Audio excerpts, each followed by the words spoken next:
Hello, आज आपण खमंग काकडीची थालीपीठाची रेसिपी बघणार आहे. तर सर्वात अगोदर आपल्याला एक ठेचा बनवायचा आहे. तर त्यासाठी हिरवी मिरची, कढीपत्ता, लसूण, लाल तिखट, जिरेपूड आणि धणेपूड ॲड करून थोडंसं पाणी ॲड करून मस्त असा हा ठेचा बनवून घ्यायचा आहे.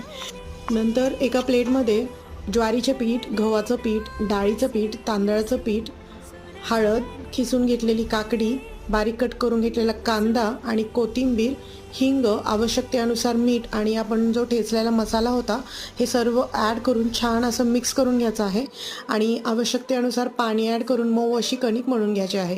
नंतर एक कापड घ्यायचं आहे, त्यावरती पाणी लावून मस्त पातळ असं थापून घ्यायचं आहे. गरम तव्यावरती हे थालीपीठ टाकायचं आहे आणि दोन्ही बाजूनी मस्त असं भाजून घ्यायचं आहे. तर नक्की ह्या पद्धतीचे थालीपीठ तुम्ही ट्राय करून बघा आणि चॅनल आवडला तर नक्की सबस्क्राईब करा. थँक्यू.